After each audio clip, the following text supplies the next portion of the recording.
love knowledge and I love people. And I also like structure. So for me, I've had incredible mentors, incredible men that I've worked with. And my very first boss was a woman, funnily enough, who was tougher than any other boss I had. What's helped me is I approach everything with humility and learning, because we don't know everything. I never walk into a room going, I'm the best at this, because there's always an opportunity to learn, and you learn from your mentors who are senior and junior, which has been a strength of mine. I always look to the generation below us and below that, because they can teach you what the future is going to. I never had to dilute my voice. I had to change the approach. Having said that, I succeeded because of my seniors, because of my bosses, because of the boards, because of the people around me. They saw something, they wanted to nurture it. Yeah.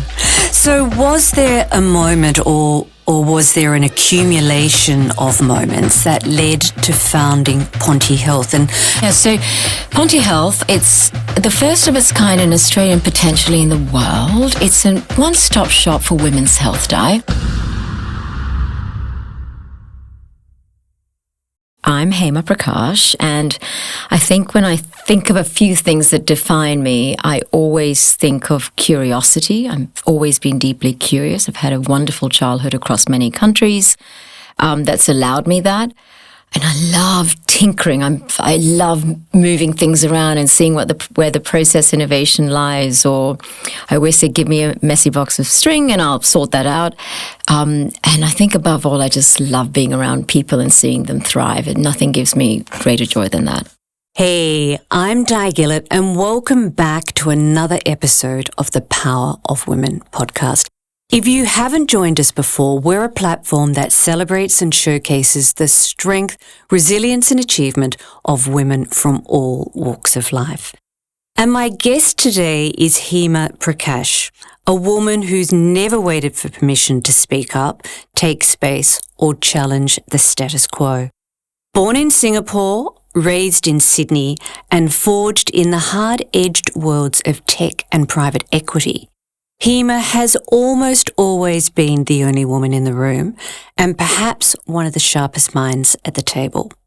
Now, as the founder of Ponti Health, she's turning her fire towards women's health, questioning the medicalization of menopause, rejecting narratives that shrink our power, and reminding us that putting ourselves first isn't selfish, it's essential. Hema Prakash, welcome to the Power of Women podcast. Thank you, Di. You read all these words out and say these words and it doesn't feel like me, but thank you. I'm very honoured to be here. We are very privileged to have you. Hema, you were born in Singapore and raised in Sydney and educated in an all-girls private school, but not without a rebellious nature. What shaped the young Hema? My gosh, I think my diverse upbringing. So I was born in Singapore. My parents were based out of Brunei at the time, working, and we had Australia as well, right? So I was educated here.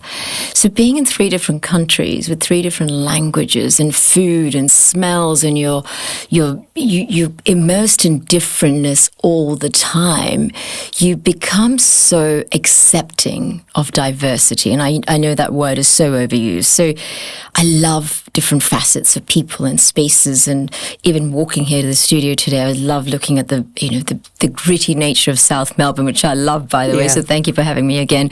That's been a strength of mine. I also have to talk about my parents. My mother's been my wonderful anchor. She's always said, you leave your crown at the door. I don't care what you do for a living, what you haven't done. Always be kind, always be generous in spirit. My father's been the one that's given me the wings to, take flight and said, you can do anything you want to do. So I've never felt like I couldn't apply for a role or apply for a scholarship or get to the Ivy Leagues. Nothing was out of bounds. I came from a beautiful home that allowed for both. So I think that was, when you think about the foundational base system, it's those two things. However, I also saw a lot of unkindness and kindness, both hand in hand. And from a very early age, I knew that injustice was never going to be something I could just walk by. And family surrounding, beautiful, the life that I had was quite lovely. Despite all the trauma that I tell my parents that they put me through over the years, I still play that card, Di. Unfortunate for them, even at 51, I do this. However, they showed me the path of what it is to live a generous life with good spirit intact and kindness. We're not religious. We just, that's our ethos. And so I think that's what defined me. You come from an alma mater where there are notable women who were ahead of their time. Indeed. Any notable ones? The one I love the most. There's lots of judges and politicians and incredible corporate leaders and business leaders and media personalities. However, the one I love the most, and the most controversial as well, is Madame Lash. So for most of us that are listening to this, you probably don't even know the name. I think it was Gretel Skilleen, I believe it was. That's right, it was. Yeah, she's now in Palm Beach in Sydney, and she's got the most outrageous, the church that used to house all these parties way before my time is being sold and made into a development in Surrey Hills, not far from where Ponti Health is. I love her, Di, because she just did what she wanted to do. And in her time, I believe she might have been the greatest S&M mistress that commercialized a space that was not quite commercialized and coming out of little old Sydney, Australia in the 70s and 80s. That's a pretty big mark. So, and as we sit here at Chocolate Studios, I think there is a similar venue soon to be built next door. Oh my goodness, I love it. I love it. I think, you know what, people should do everything that is within, as long as their rights are being observed and consenting adults, do your thing. But it was a business. She ran a giant business, and every time the school hosts an alumni talk, they'll always bring the rest of us out that are quite dull, frankly, compared to Madame Lash. And they leave her out. They leave her out. Isn't that interesting? Isn't that outrageous? We should be wildly angry about it, but they leave her out, yes. Yeah. So I referenced in the introduction that there is a touch of a rebel in you. Was there a rebel in you back then? Yes, sorry, I didn't touch on that before. There was. I couldn't stand injustice, and in some ways, that would be the overweight girl in boarding school that was picked on because she snored. You know, those awful dorms that we're all sardine canned into. And she would cry herself to sleep every night. And over the years, I just became the person that would become the friend of that person that was picked on. And I don't know why I did that, Di. And I think I did see a lot of injustice growing up in Brunei with the haves and the have-nots. I saw staff being treated very poorly. I think that really rankled me. So that's carried on. You know, we're located in Surrey Hills now, and we've built the space there, which is quite beautiful. The community is extraordinarily diverse, and we see plenty of people coming. We might be a women's health space. However, we treat everyone that walks through it requires assistance. So there is a sense of be kind. That's always driven me. And if I've seen unkindness at school, I have fought against the system, whether it was the ridiculous kilts they made us wear through an Australian summer. Well, who came up with that? I know. Scottish kilts from Fletcher Jones. I cannot even get my head around this anymore. With pantyhose. I know. You can just imagine all of the infections. Now that I'm in women's health, I can talk about it a bit more. And I think the first thing I did was I got a petition started to move us away from the pantyhose to stockings with suspender belts, which the school was not very happy about. Would have been probably seen as something that Madame Lash wore. They were barely coming in, but they did not like it because they'd be like, what have you got under there? Yeah. It's that whole reflection on Fletcher Jones school uniforms. Oh my goodness, I actually, and I was a prefect, but I actually, my school also had school uniform made of the same material and the same look. And I concocted a story that I was allergic to wool to get out of wearing a whole lot of it. How did they, wait, Di, that is amazing, but how did they, what did they believe you? I don't think anybody was game not to. That's what it is, right? They pick their battles. Yeah, it depends how convincingly you put your story forward.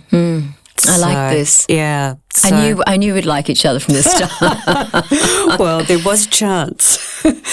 And you've built your career in really tough male-dominated sectors, to be fair, out of the tech world and out of the private equity world.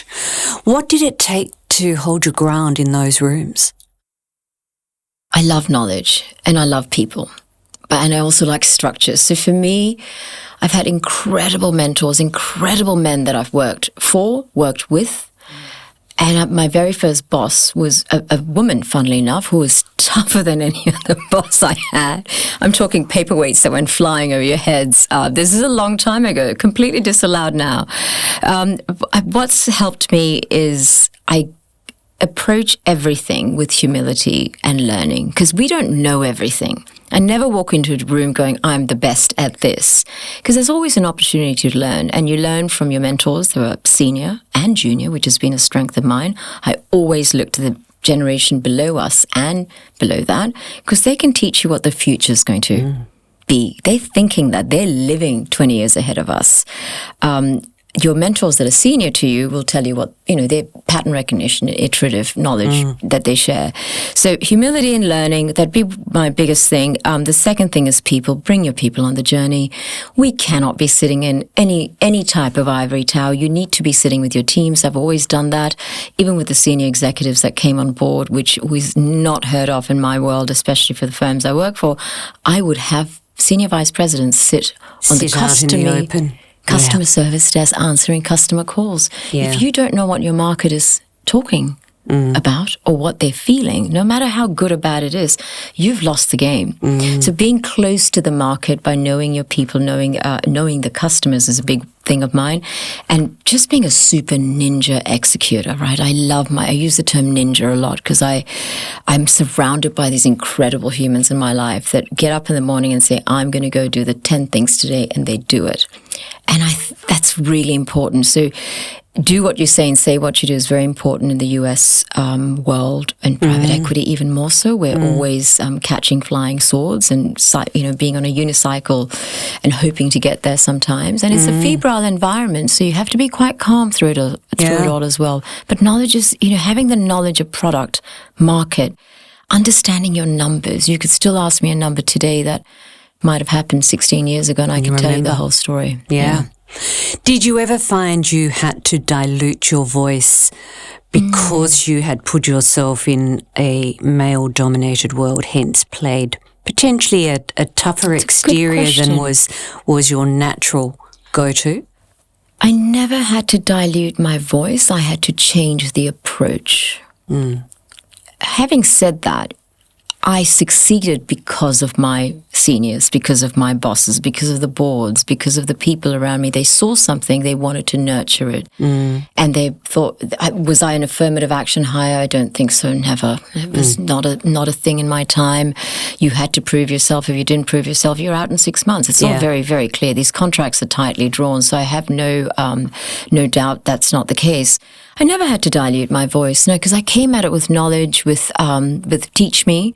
I don't have all the answers. If I didn't have the answers, I'd make sure that I'd find out what it was. So, and I became an expert in my field. So that's when you think about Ponte now, not having that expertise because it's a brand new industry and I've never been in medicine before and I'm completely diving into another pool. That sort of, sometimes I get a bit of like, oof, I need to learn more. I need to do more. And you made mention of something earlier, which I love. So many people talk about mentors being somebody who's more advanced in age or more advanced in experience. And you talked about the younger people within your sphere being mentors as well, because there's so much to learn from both ends of the spectrum. It's magical. Speak to the 25-year-olds that are in your work sphere, or the barista. They will tell you what their pain points are, what they're watching on TikTok, for example, right? It's a world that's it's hidden to so many people, and we don't listen to our children as much as we should. Maybe the barista's teaching us more than we more than they should. Always get a younger mentor. I always make sure people hear that message from me. Yeah. So was there a moment or was there an accumulation of moments that led to founding Ponti Health? And please, perhaps if you could just give us a bit of a positioning statement of what Ponti Health is about. Yeah. So Ponti Health, it's the first of its kind in Australia and potentially in the world. It's a one-stop shop for women's health, Di. So we have GPs, psychiatrists, endocrinologists, gynecologists, so all the doctors, nursing staff to support them with ECGs, pathology, iron infusion, osteoporosis infusions, depression spray that's coming in soon.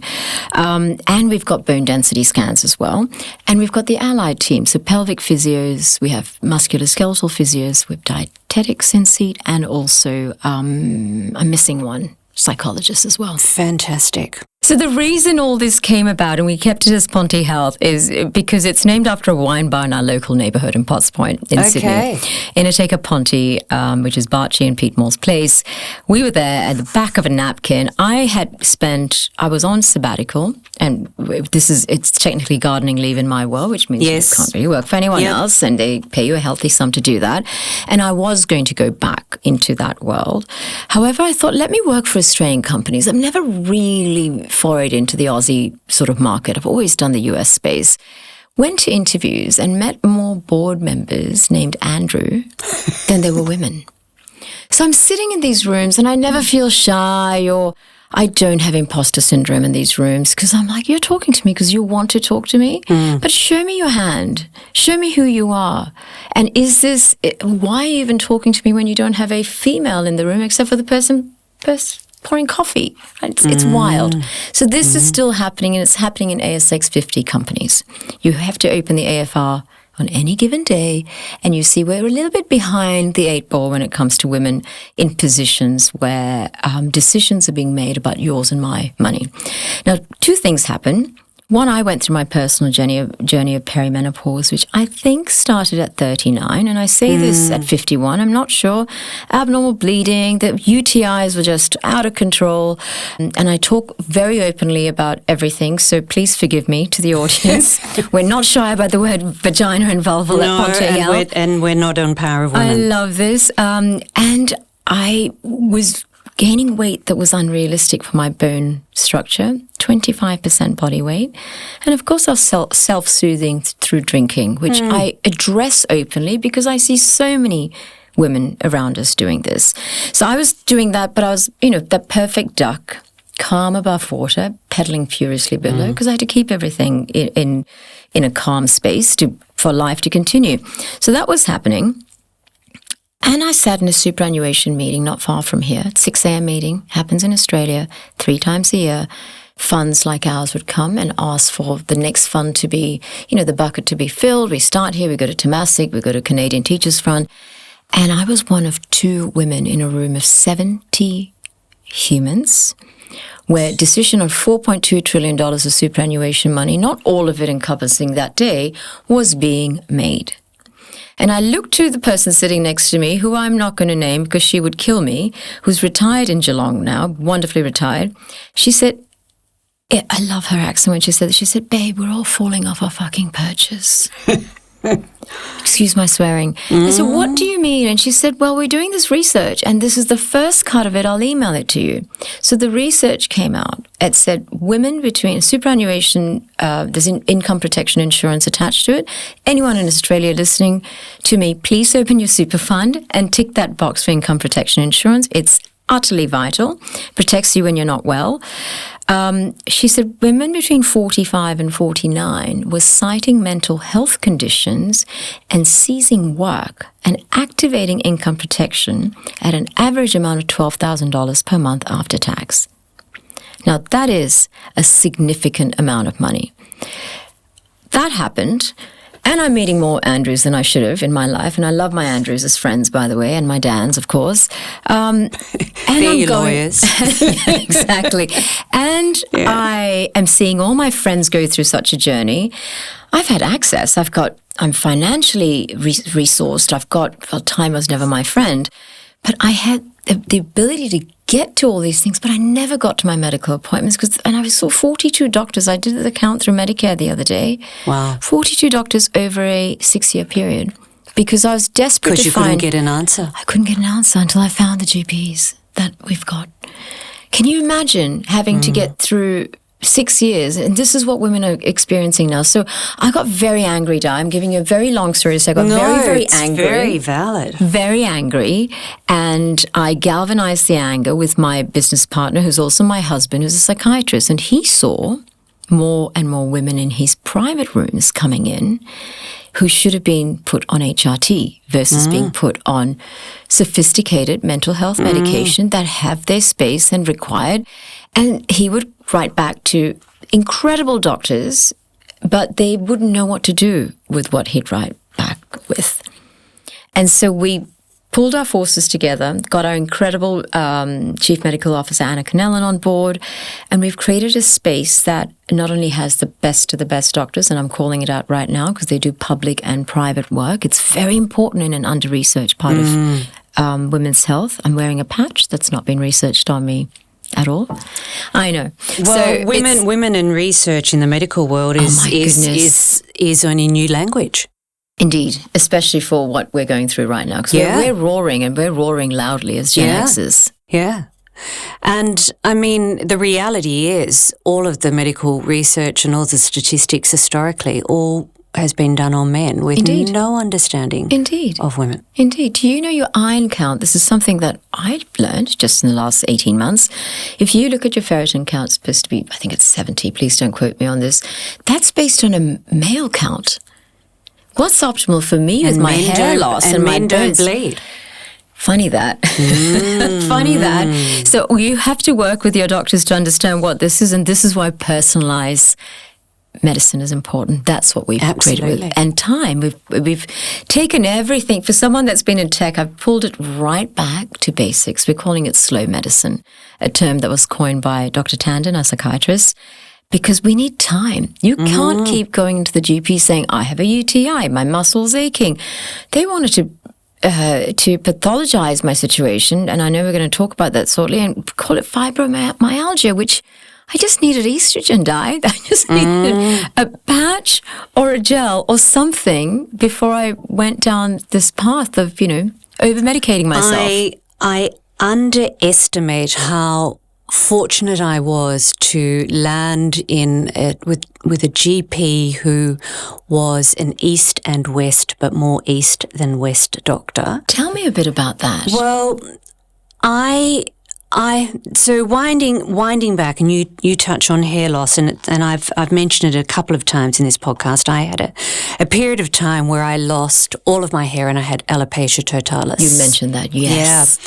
Yeah, and it does feed into exactly what we are talking about. And I traveled the world looking for a cure, and I sourced endocrinologists and all sorts of things, and ended up with a very alternative therapist, not a doctor, but a therapist. And long story short, I got a solution. I can tell, and it looks marvelous, by the way. So I said I'd never be defined by my hair, and here we are.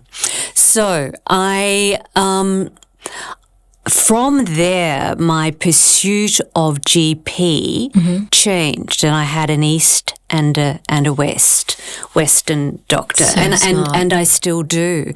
But the Western doctor sits within the powers that be about women's HRT, who is totally against the HRT that I have pursued for the last 20 years. And I'm 61, so I've been on HRT for quite some time. And it is all done through compounding pharmacy.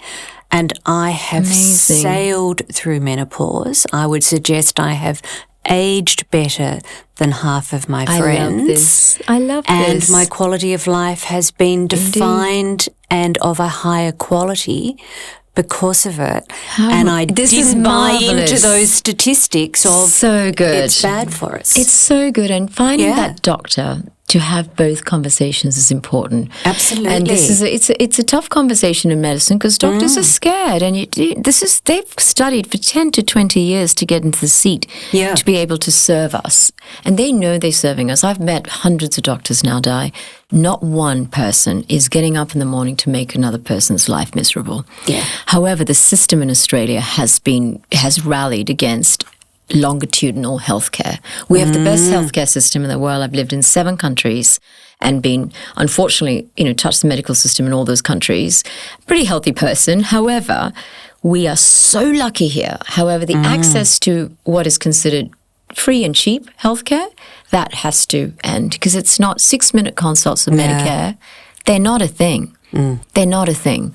So this is why it's important to have the dialogue that you've had that's allowing you to do this incredible work that you're doing and raising the voices of so many people and the care that I've had in the last 4 or 5 years.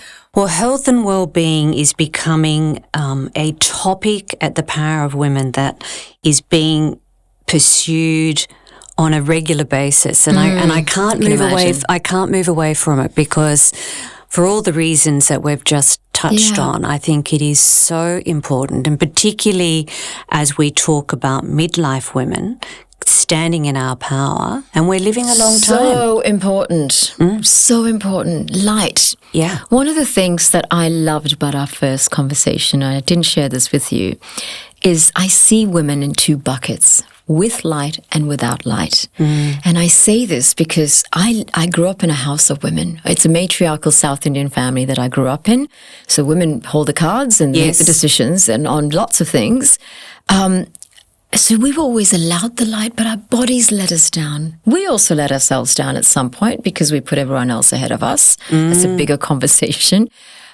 But you have the light, Di, because you're foundationally healthy, you're happy, you're contributing, you're productive. And 61 was not a time, 50, I'm not supposed to be doing what I'm doing. No. I started a business at 50. How wild is that? Exactly. So the narrative has to change. It is changing.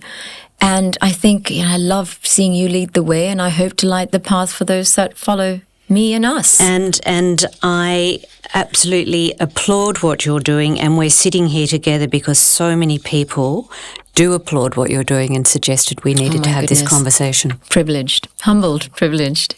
Coming up, why Hema thinks menopause isn't a medical condition, which is exactly what we've just touched on, and how the system has underestimated women, and why being respected matters so much more than being needed. If you're loving the Power of Women podcast, be sure to jump on to our YouTube channel and hit that subscribe button to ensure you never miss an episode. So, Hema, you've been clear you're not a fan of menopause leave, and you've also pointed out menopause shouldn't be medicalised. It's a transition, it's not a disease, and I could not agree more. Indeed. But can you elaborate on that from your perspective? This is controversial because there's 2 camps with everything, and I love 2 camps. And I love all the noise. So let me just start by prefacing that. I love the noise, but we need signals. And when I say that, we need patterns so that your daughters, my daughter, the generation that follows us, do not have to sit here and go, oh, this is a thing. So now menopause leave, I'm going to take this back one step. Conscious bias and unconscious bias defines everything that we do.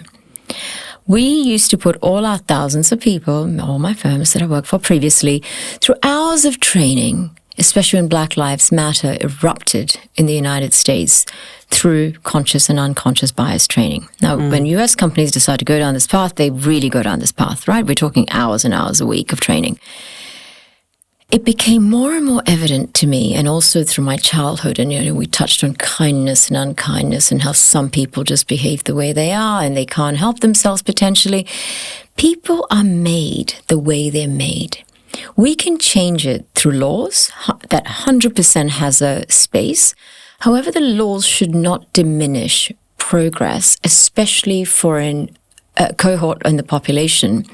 We make up 50% die, but we do not represent 50% of the population. Yeah. We just don't. So when you medicalize something that is a transition, periods should not be medicalized. Pregnancy should not be medicalized. Hell no to menopause right now, because what are we saying? Someone's going to show up to work. Let's look at a supermarket chain.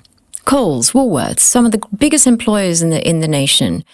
And you're going to say to them, I'm sorry, I've got brain fog and I'm going to take 3 days off.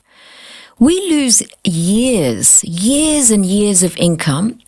And I'm very reticent about talking about the exact numbers, but they're getting up into the double digits now. So it's not just income; it's superannuation income, and the compounded aspect of being of the money in your super account, of being in society, of not having the conversation.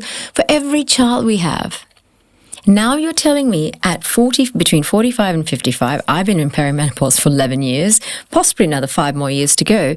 So for 15 years, I'm supposed to be taking 10 days leave every year? No, I'm sorry. We cannot pathologize something that is going to happen to us 100%.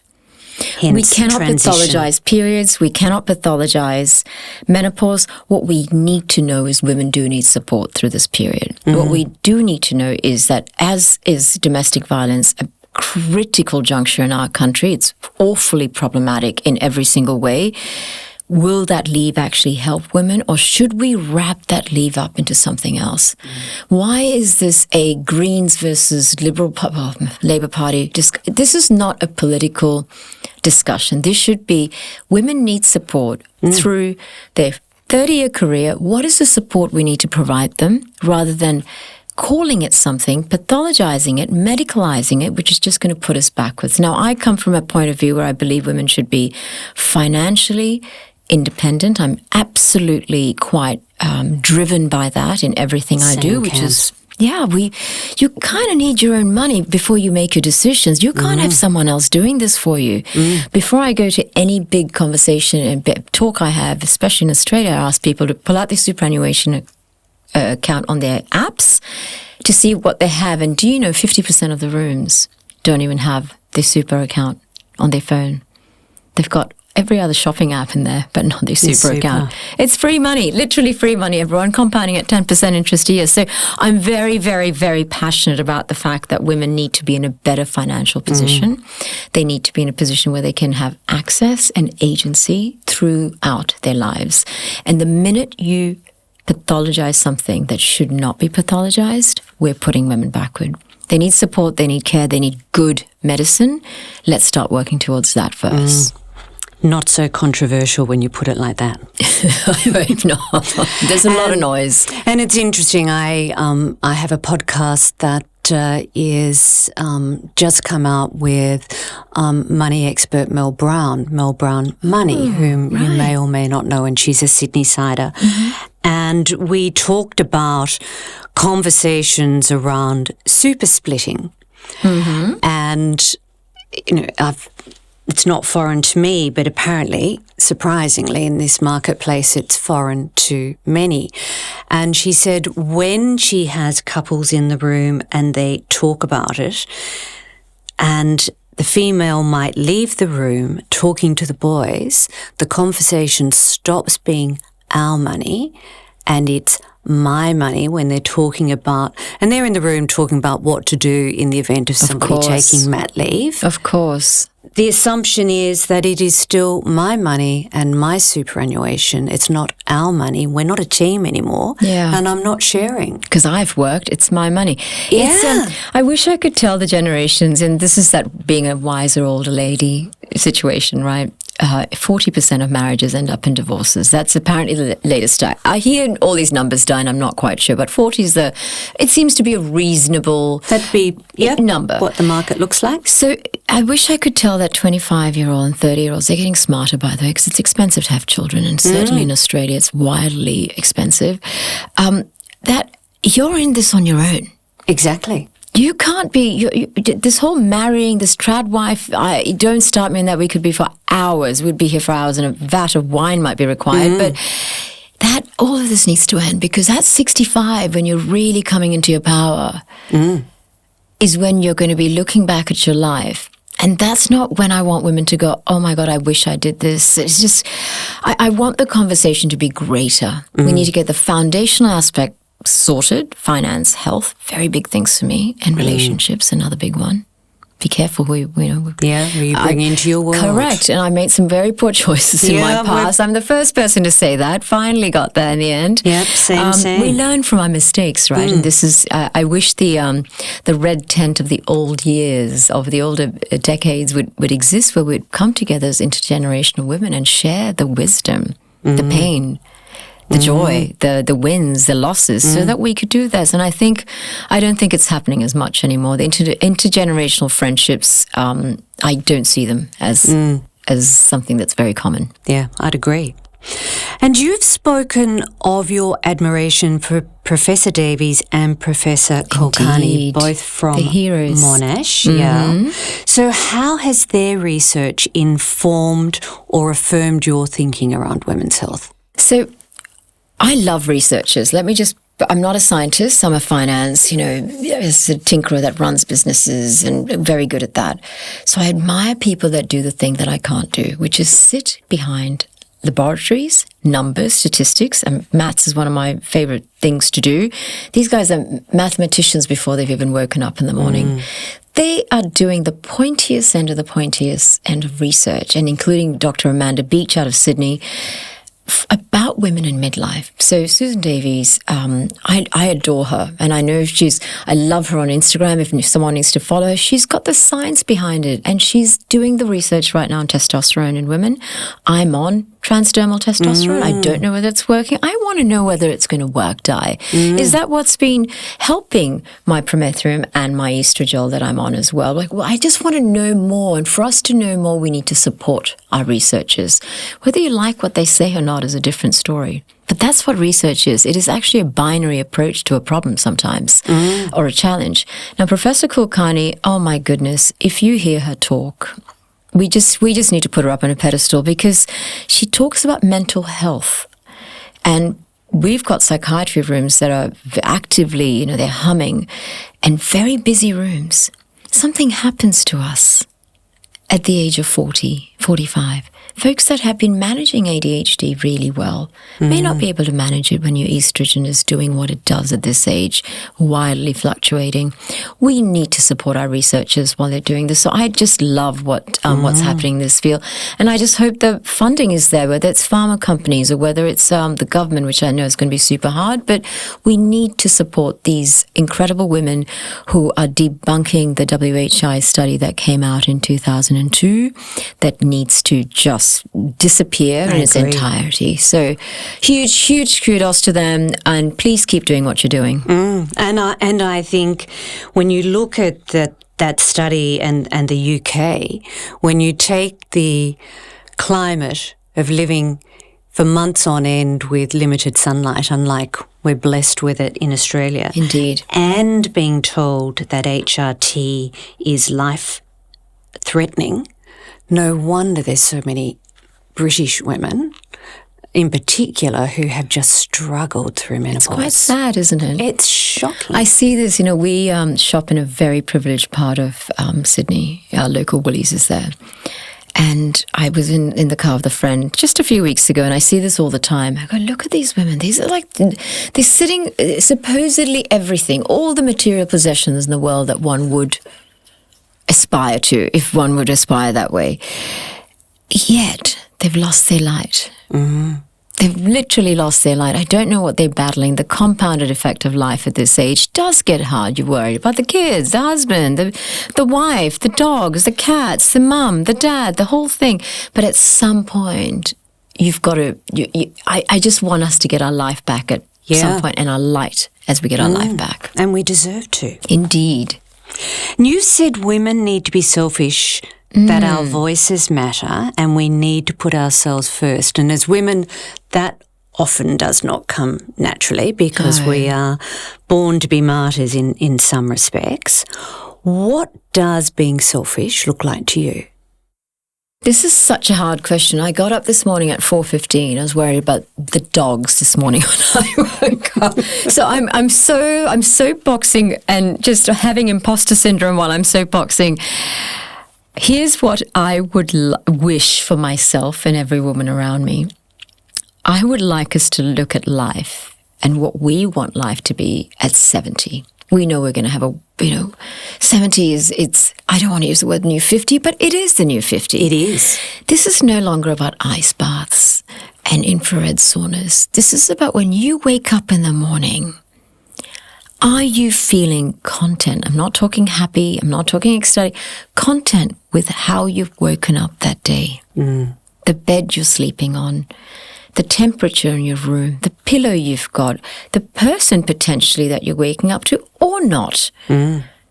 It's wonderful being single at this age. I'm seeing so many women thrive as well. It's like whatever, there's so many wonderful stories. That's what I wish. I want folks to wake up being content and healthy so that we can all sit at 70 and have a really good laugh about the last many years, because it's not about living longer for me personally. I'm not a huge believer in wanting to live to 100 and all the biohacking, and I feel like I could rattle with all the vitamins inside me some days with the magnesium and this pill and calcium and all the rest of it.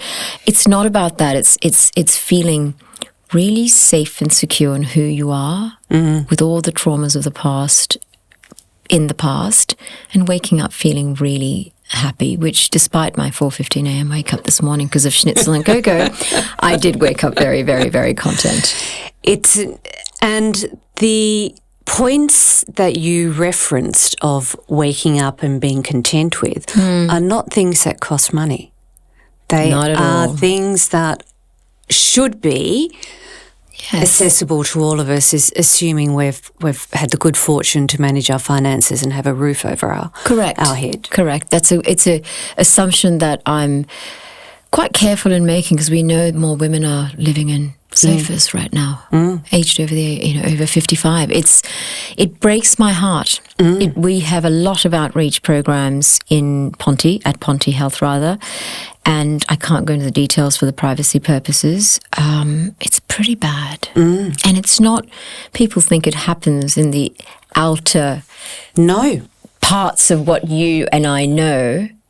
It's happening in front of us. It does. It's happening in front of us. So I go to a gym just around the corner from here in South Melbourne 3 times a week, and park in a slightly side street each time to go there. And for the last 2 weeks, I have observed in this street there is a car that somebody is most definitely living in. And I haven't got to the bottom of it yet, of whether it's male or female. I have a horrible feeling at a glance that it's a female. Yeah. And this is a well-to-do inner suburban part of Melbourne. Yeah. It's happening in front of us. We just have to be aware. I think the awareness and talking about this, I don't think in our mother's time they spoke about this. I want the stigma to be gone. I want us to say, that's not right. How do we make it better? How do we keep educating? Because the education has to continue. And you'll always, for me, my big things are financial and health. It's Absolutely. like always the two things, the two pillars. And to all of those young women in their 30s, start investing now, because you will be secure by the time you're talking about at a 70-year-old, and you will be able to wake up financially secure by starting an investment strategy. Yes. Simple as that. I'm all for it. Yep. So if you could rewrite the social contract for women in midlife, what would you throw out and what would you keep? Okay, so I'm going to swear, if you don't mind. Go ahead. Because there's a WhatsApp group I belong to, multiple WhatsApp groups that we all belong to, as we know. This is a pretty active one. I think there's 85 women on there. That's a big group. It's a big group. School friends, uni friends. There's a bunch of people on there. And some of them are international, some of them here. One of them popped a message, I think this was mid-last year, and it said, "Fuck the oboe." And we just went, what's happening? And she picked up the oboe, between things. She goes, I am sick of driving my children around on a Saturday morning after having done this huge week at work and being the mum that does this, the mum that does that, for an oboe lesson. I have just told my son that he's done with the fucking oboe. So I'm going to use that as a sentence, and she'll kill me if I mention her name. It started a movement in that group of 70. And that group's got 45 to 60-year-olds in there. And the 45-year-olds are like, but my son's got this, my daughter's got this, and there's violin, Mandarin, and French, and Italian.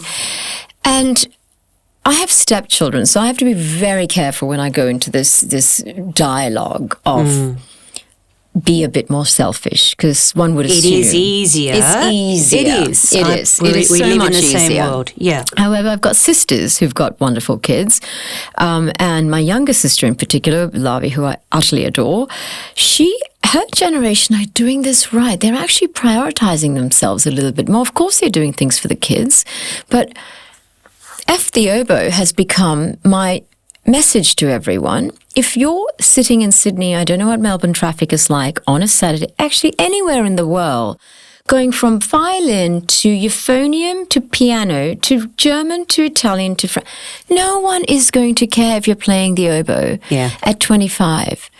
Do you know what the kids might actually remember? I know my stepsons who've been with me for a while. They remember the time they spent. They remember parents not running around. They enjoy the conversation at the end of their day. They enjoy the conversation as they're traversing through life, whether it's their first job or their first girlfriend or whatever. I don't know when we became that generation that's constantly running around. I'm the first to blame. We've got people that take care of our dogs because we work such long hours. Yeah. And I prioritize that over me sometimes. Or this morning's call from my son to go, what happened here? And of course I'm working on that versus something else. But I just want us to think about where these multiple activities that we're doing for everyone around us is going to land eventually. Now I feel guilty for having my mother cart me across the country to a gymkhana. But I bet you she enjoyed it. I don't know. I think Dad probably enjoyed it more than Mum. And it was an all-day commitment because we'd leave at 5 in the morning and you'd get home at 5 or 6 at night. It gave you joy, and this is always a tough thing. My husband's wonderful. He said, coming from an Indian family and his side, they've got cricketing royalty in the family. None of our boys play cricket. Because he said there's no way I was going to sit on a field from 8 a.m. to 5 p.m.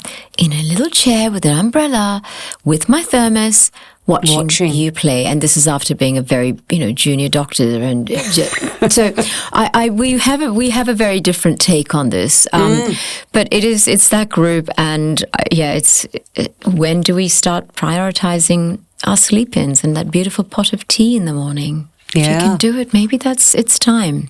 So the oboe's out? The oboe's out. I actually can't even remember what an oboe looks like, Diamond. I said, what is an oboe? She's going to kill me when she sees it. I did not mention a name. That's all right.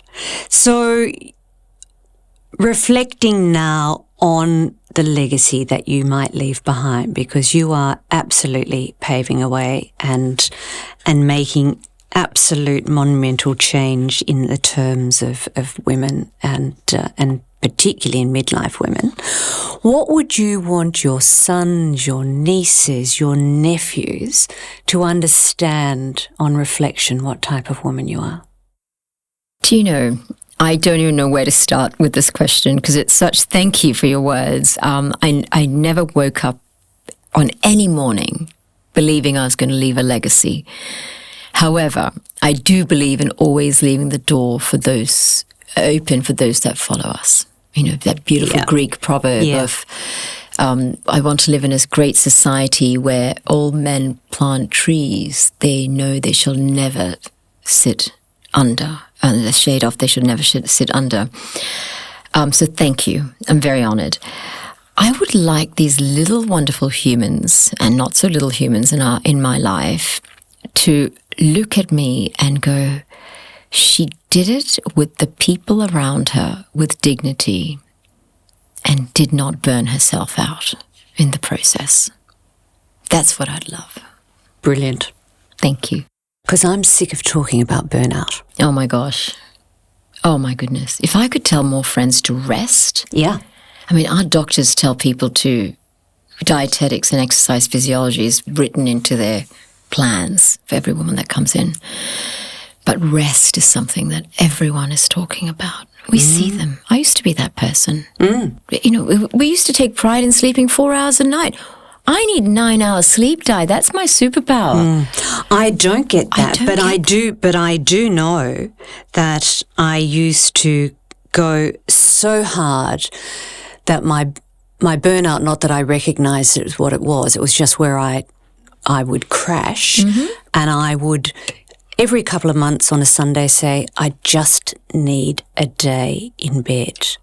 Isn't that nice? And which is lovely, but it's not listening. And in between times, I would then go to my very wise Eastern doctor and get a vitamin B6 jab. Oh, they're very good, by the way. Well, it would keep me going, and I would literally bounce out of the clinic. I've been there. So, oh gosh, I've been there. I wish I could show you my phone with the amount of practitioners I've got around the world. Keep you going. Hair, skin, TCM that specialist. reminds me, being on a retail study tour, running on empty and burning out, and having a girlfriend meet me in a hotel room in Shanghai and bringing her secret stash of B6 to hit me up.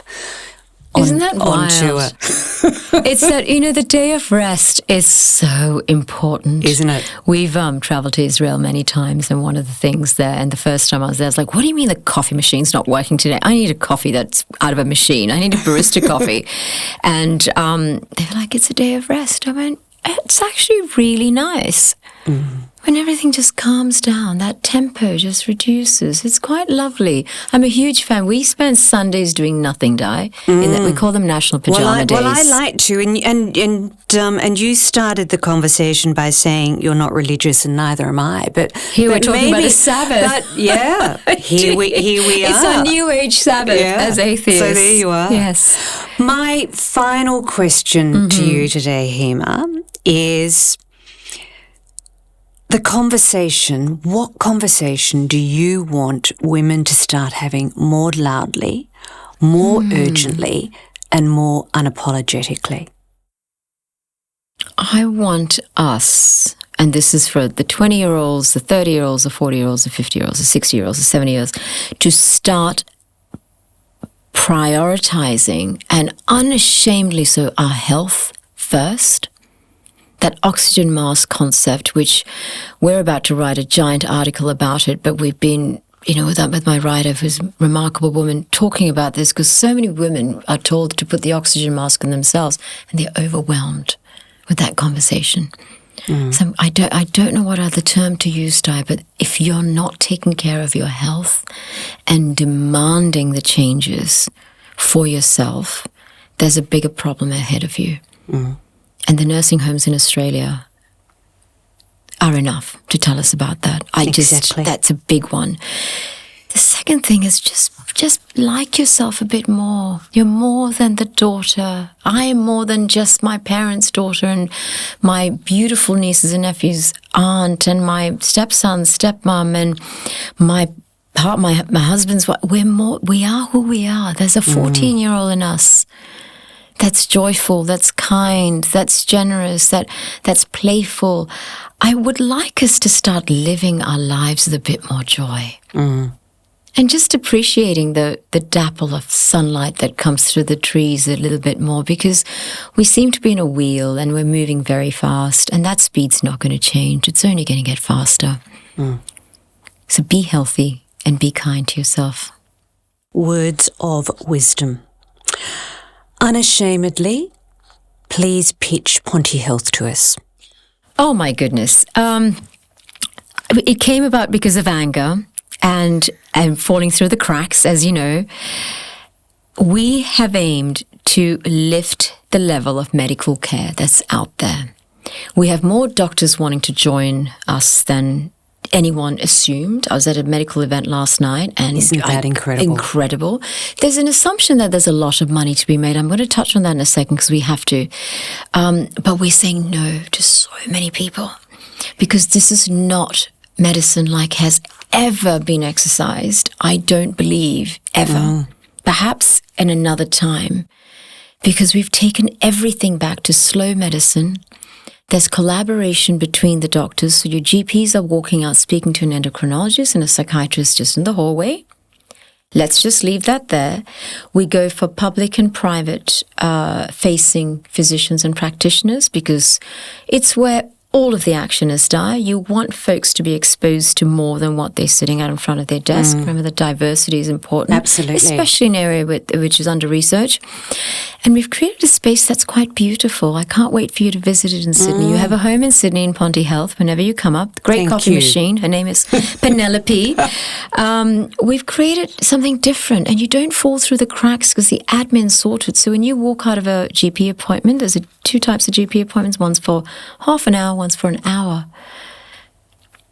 I have to say, I don't have to say anymore. You don't. But you walk out and you get a sheet that says your bloods have been done, your swabs have been done, we're going to do your urea potentially test if you need that, and your bone density's been booked. We will cut through wait lists for you because I don't believe in wait lists. I hate waiting for anything. I'm impatient as hell. And I fell through the cracks because I had to wait 6 months to see someone. I was on text this morning with one of my closest friends, Mandy, who said one of her friends has had a stroke and wanting to see this doctor we're very close to. Waited for 12 months. Heart health is huge for women, huge. Strokes are affecting us more than they should be.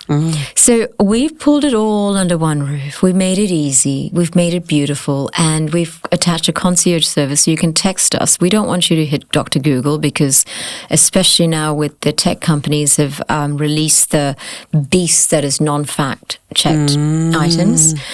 Text us. If you want to know whether you can put your estrogen patch on your bottom versus below your belly button, please text us. A nurse or a doctor will come back to you. There's a human behind these texts. So we've scaffolded the process for women during a difficult time. Now, we started as perimenopause to menopause dye.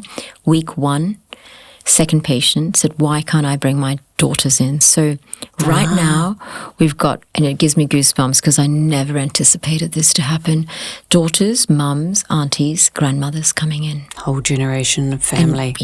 And when we brought our doctors on board, we said, it's going to be midlife women and maybe 35-year-olds, but they've gone back to 17 to 75-year-olds. Wow. And isn't that wonderful? That's brilliant. For them to say, my family matters to me enough.